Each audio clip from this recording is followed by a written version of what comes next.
Steelers Nation, what a week it has been. After Mike Tomlin's latest press conference, you can practically feel the tension running through Pittsburgh. The man spent a solid chunk of time hammering one particular point: third downs. According to him, that's where all the problems live, where the offense somehow forgets how to function, as if third down is this mystical dimension that demands a whole new strategy. But come on, anyone watching this team every Sunday knows that the issues run way deeper than just third down efficiency. Tomlin's tone, as always, was firm, controlled, and deliberate. He spoke about time of possession, about needing splash plays and longer drives, about how the Steelers couldn't flip the field the way they needed to. He said that when you fail to execute on possession downs and you don't have explosive plays to compensate, the outcome speaks for itself. Fair enough, right? But then he circled back again and again to the same point: third downs. That's where his message landed over and over like a drumbeat. Now, if you've covered Tomlin's pressers before, or even just watched enough of them, you know that half the time he's not really talking to reporters. He's talking to his players. Everything he says there's a message aimed at someone in that locker room. So, when he keeps emphasizing third downs, that's not for us. That's for his offense. He wants that message to sink in, to get into the heads of the guys who actually have to convert those plays on the field. But the thing is, that narrative is way too simple. Third down isn't the cause of Pittsburgh's offensive problems. It's the effect. What leads to those ugly third downs is what happens before them. Too many first downs wasted on questionable play calls. Too many second downs where the offense goes nowhere. By the time third down arrives, it's not 3rd and 1 or 3rd and 2. It's 3rd and 6, 3rd and 8, or worse, when penalties get mixed in. You don't need to be an offensive genius to see that's not a recipe for success. And the frustrating part is that Tomlin knows this.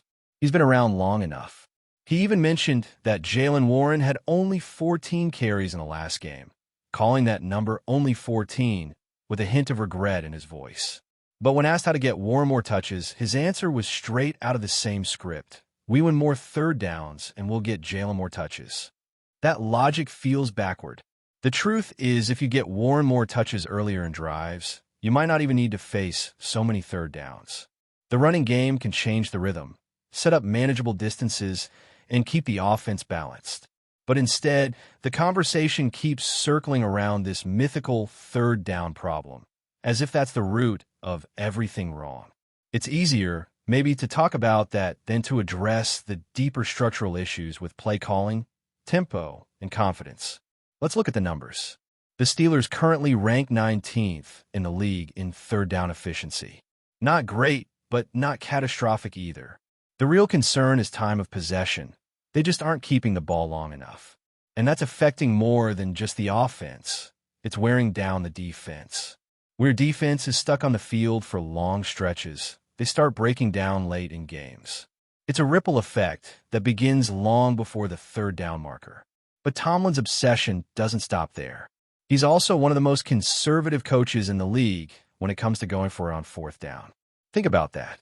You got an offense that struggles to sustain drives, a running back who can grind out tough yards, and yet, time after time, when it's 4th and short, the punter trots onto the field. The Steelers have gone for it on fourth down only 7 times this season. That ranks near the bottom of the entire NFL. And out of those 7 attempts, they've converted just 3. Dead last in conversion rate. That's not just a stat, it's a mindset. Remember the loss to the Seahawks earlier this season?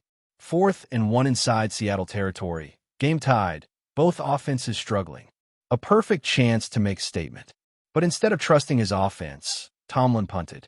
Later he explained that he wanted to protect his defense, to keep them on the long field.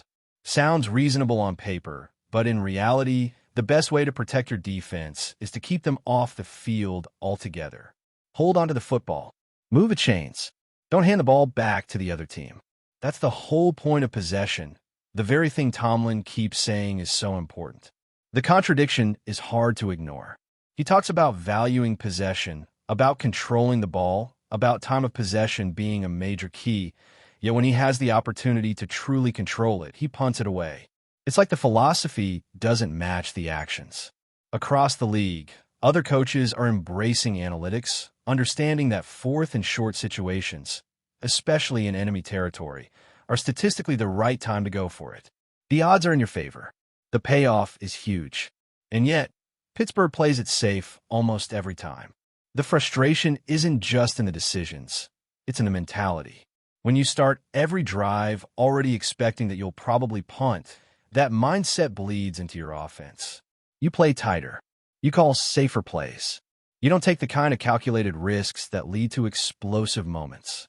That's why this whole third down talk feels like a smokescreen. The Steelers' real problem isn't converting third downs. It's creating third downs in the first place. It's about how they approach drives from the very first snap. And here's the irony. Every head coach in the NFL preaches about protecting the football, about valuing possession, about the importance of keeping control. But how many of them actually practice what they preach when the game's on the line? When it's 4th and 1, when 1 yard could mean the difference between punting and staying alive, do they really trust their guys? Too often, the answer is no. And for a team that's built on grit, toughness, and history like the Steelers, that just feels wrong. Earlier this season, there was another moment that perfectly summed up this contradiction. 4th and inches, late in the game, on the opponent's side of the field. A yard, not even a full yard, stood between the Steelers and a chance to seal the win. And yet again, out came the punter. Fans everywhere were screaming at their screens. Even the TV analyst called it a no-brainer to go for it. But the decision was already made. Tomlin punted, the opponent got the ball back, and the rest is history. This isn't about being reckless or taking wild chances. Nobody's saying go for it on 4th and 10 or take unnecessary risks deep in your own territory. It's about understanding the flow of the game, recognizing momentum, and trusting your players to execute. Because when you don't trust them, it shows. It seeps into the locker room. It changes how players approach those critical downs. So when Tomlin stands up there and repeats third downs, third downs, third downs, maybe what he really means, even if he doesn't say it, is that his offense needs to believe again. They need rhythm, creativity, and confidence. Because the numbers, the analytics, and even the eye test all say the same thing. The Steelers aren't losing because of third downs. They're losing because of what happens before them and what they refuse to do after them. And that brings us to the next question every Steelers fan is asking. If you know what's wrong, why isn't it changing? Why do we keep hearing the same answers every week? That's the part that's starting to wear thin across Steelers Nation. Everyone knows this team has potential. Jaylen Warren has been explosive. The defense has carried games, and there have been flashes of what could be a much more balanced, confident offense. But it always circles back to the same safe decisions, the same conservative calls, and the same explanations at the microphone. Fans aren't buying it anymore. They see the pattern. They know the team is capable of more. And maybe, just maybe, it's time the coaching staff stopped treating third downs like a mystery to be solved and started looking at the bigger picture. The first and second downs, the aggressive moments they've let slip away, and the trust that seems to be missing when the game's in the balance. Because if Pittsburgh wants to turn this season around, it's not going to happen by obsessing over one down. It's going to happen when they finally play like they mean to keep the ball and trust their own offense enough to fight for that one extra yard.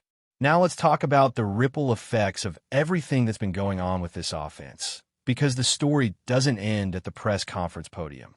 What happens between the lines on Sunday starts with the tone set by the head coach, and right now, that tone feels like hesitation. You can sense it in the play calling, in the tempo, and how the team approaches every series. There's this underlying tension, a fear of making mistakes that ends up creating even bigger ones. The Steelers' offense looks like it's playing not to lose instead of playing to win, and that mentality has a way of poisoning everything it touches. When you watch the film, you can see the same pattern over and over again. The first down runs up the middle that gain 1 yard, the second down passes behind the line of scrimmage that go nowhere, and then the third down desperation throw that almost never finds its mark. It's predictable, and defenses can smell that a mile away. The rhythm is gone. There's no flow, no creativity, no sense that they're dictating the pace of the game. They're constantly reacting instead of attacking. And when a team starts to play that way, it doesn't matter how much talent you've got on paper. You're always fighting uphill. Jaylen Warren, though, continues to be a bright spot. Every time he touches the ball, something happens. He runs angry. He breaks tackles. He gives the offense an energy that nobody else seems capable of generating. And yet, somehow, he keeps ending up with limited carries, almost like he's being rationed. The excuse from the top is always the same, that it's about third downs, about sustaining drives, about opportunities. But that reasoning feels thin because Warren is one of the few players who can actually help create those opportunities in the first place. He's the kind of back who can turn a 2-yard gain into 6, who can set up manageable downs, who can keep the chains moving without needing a miracle play. And that's exactly what this team is missing. You can almost feel the frustration building among the players too. They might not say it outright, but their body language gives it away. After another failed third down, heads drop, shoulders slump, and it's like everyone already knows what's coming next. The punt team jogging out before the crowd even finishes groaning. It's demoralizing. Offenses feed off momentum, and the Steelers haven't been able to find that spark for weeks. Every time it looks like they might, a conservative decision kills the vibe. A run call on 3rd and long. A short pass behind the sticks. A punt from midfield. It's like they're trying to protect something instead of chasing something. Meanwhile, the defense keeps getting dragged back onto the field. These guys are warriors, but no defense can survive when it's constantly being asked to bail out the offense. By the 4th quarter, you can see it in their legs. Missed tackles start showing up. Cushions and coverage widen, and opponents start to wear them down. And then, of course, everyone looks at the scoreboard and wonders why the defense couldn't close. But really, it's not about the defense closing. It's about the offense refusing to open anything. There's also the issue of trust between the quarterback and the play caller. You can see moments when the quarterback wants to push the ball downfield, when he's scanning for that deeper route, but the play is designed to go short, to dump it off. It's like the leash is too tight. You can't expect a young quarterback to grow if you never let him take shots. You can't develop confidence if every decision feels predetermined. The whole point of having a creative offensive system is to let your players play, not to box them in with fear of failure. Right now, this offense feels boxed in, and it shows on every drive. It's not just about execution, it's about belief.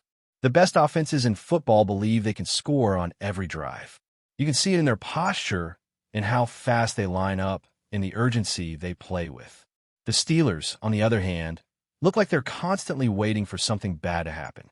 They don't play fast, they don't play loose, and they don't play with conviction. And until that changes, it doesn't matter how many times Tomlin says 3rd downs. The real problem is psychological. It's a mindset that's holding this team hostage. And here's the thing. Fans in Pittsburgh know football. They've been watching this team for decades, through the highs and lows, through championship runs and rebuilding years. They can tell when something's off. They can feel when the team's heartbeat isn't in sync.